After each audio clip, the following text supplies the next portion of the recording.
Assalamualaikum warahmatullahi wabarakatuh. Ketemu lagi dengan saya Siti Nurhasana Yahya.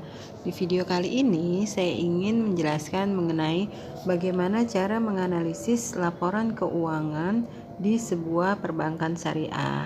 Selamat menyaksikan. Oke, Purwantono dan Sungkoro dan Purwantono, Sungkoro dan Surja ini nama biasanya ini nama kantor akuntannya yang melakukan audit laporan keuangan. Oke, kita cek di sini sebelum itu. Jadi opini itu adalah pendapat dari auditor yang memeriksa laporan keuangan dari sebuah perusahaan.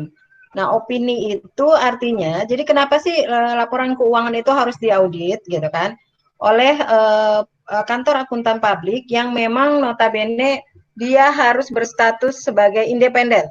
Walaupun dia dibayar oleh perusahaan, tetapi pemeriksaan yang dia lakukan itu sifatnya tidak boleh dipengaruhi oleh perusahaan yang membayarnya. Jadi dia sudah disumpah melakukan pemeriksaan dengan sebenar-benarnya. Apa yang dia periksa itu yang akan dia sampaikan. Jadi apa yang dia periksa itu semua terangkum dalam opini itu. Opini itu pendapat dari auditor. Opini. Nah, coba nih ya, sebelum ke laporan keuangan, ini adanya di depan opini ini. Jadi dinyatakan dulu opininya. Opininya itu kesimpulan dari laporan yang diaudit oleh kantor akuntan publik. Nah, di sini dikatakan, menurut opini kami, laporan keuangan terlampir menyajikan secara wajar dalam semua hal yang material. Posisi keuangan PT Bank BNI Syariah tanggal 31 Desember 2018 serta kinerja keuangan, arus kas, rekonsiliasi pendapatan dan bagi hasil, sumber dan penyaluran dana zakat, dan sumber lain yang penggunaan dana kebajikannya untuk tahun yang berakhir tanggal tersebut. Sosial sesuai dengan standar akuntansi keuangan di Indonesia. Nah, jadi ini intinya kenapa laporan keuangan itu harus diaudit agar punya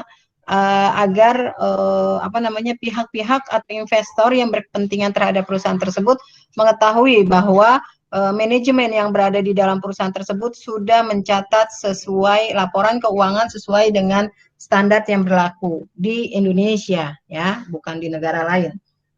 Jadi laporan BNI ini sudah diterbitkan dan laporannya wajar, tidak ada pengecualian.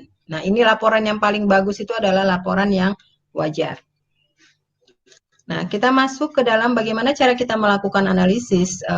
Nah, ini kita masuk ke neraca ya. Laporan posisi keuangan. Nah, ini disampaikan 2 tahun. Kenapa 2 tahun yang tadi saya sampaikan? 2 tahun itu untuk melihat, kalau kita menganalisis, tapi 1 tahun itu bukan analisis namanya. Gitu ya. Untuk melakukan analisis kita butuh data 2 years, tahun sebelumnya dan tahun saat ini. Nah, kita anggap aja tahun saat ini 2018, tahun sebelumnya itu 2017. Coba lihat di sini untuk kasnya aja.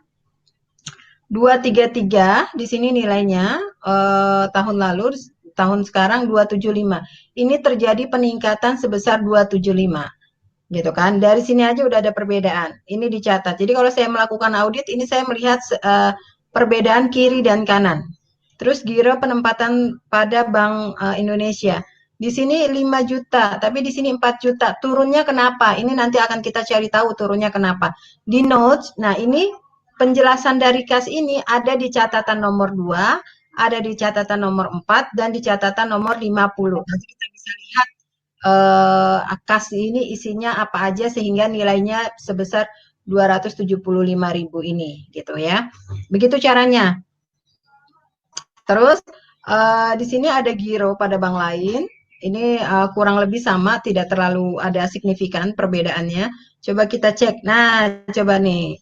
Ini yang membedakan, yang harus kalian perhatikan dalam menganalisis laporan keuangan. Perbedaan yang terlalu mencolok dengan laporan keuangan sebelumnya.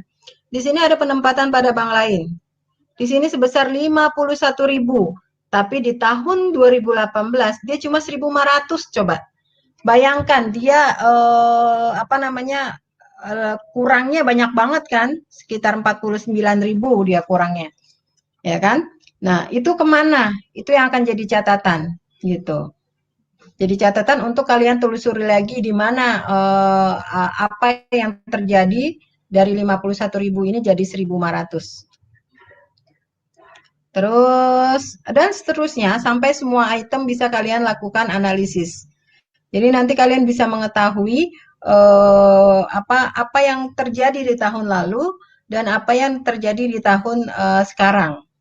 Sehingga kalau kalian mau melakukan analisis, kemarin kita sudah belajar rasio, kalian bisa menghitung kan rasio-rasionya untuk kira-kira misalkan kalian di posisi bank, di posisi apa namanya pihak anggap aja pihak perusahaan ini mau melakukan pinjaman. Nah, mau melakukan pinjaman, minjem ke kita misalkan, minjem ke kita, kita lihat dulu laporan keuangannya. Lalu kita lihat bagaimana rasio, apakah dia bisa membayar utang yang akan kita berikan apa tidak, kan itu ada rasionya, kemarin kita sudah pelajari. Nah, rasio itu didapatkan dari kita bisa melakukan analisis terhadap laporan keuangan ini. Ya.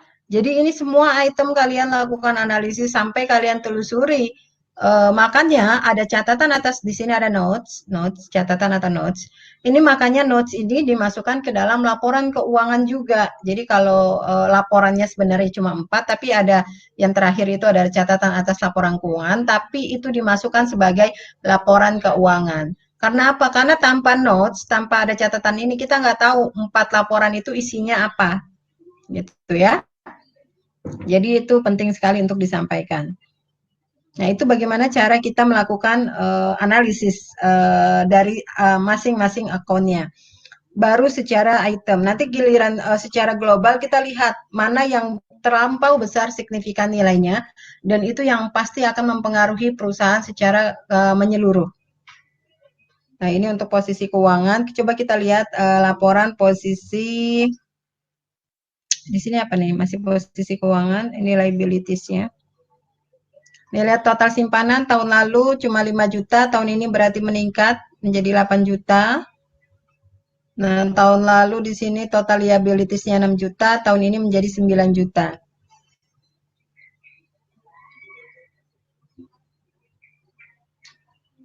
Terus, nah ini ya, laporan ternyata masih laporan posisi keuangan, masih ini. Oh, di sini ada dana sirka temporer, ada giro mudoroba, ada tabungan mudoroba, ada deposito mudoroba, gitu kan. Berarti kalian harus pahami, ini posisinya masih dalam laporan apa? Laba rugi. Apa namanya? Neraca. Karena di sini laporan posisi keuangan. Nah, berarti dana sirka ini masuk ke dalam posisi yang sebelah kanan, yaitu posisi selain aset. Selain aset berarti ada modal, ada hutang. Nah, berarti kalian harus tahu bahwa dana sirka temporer ini ada bagiannya, ada giro mudoroba, ada tabungan mudoroba, ada deposito. Sekian video kali ini. Thank you for watching. Jangan lupa dukung channel ini dengan cara klik like, subscribe, comment, and share the video ya. Terima kasih. Assalamualaikum warahmatullahi wabarakatuh.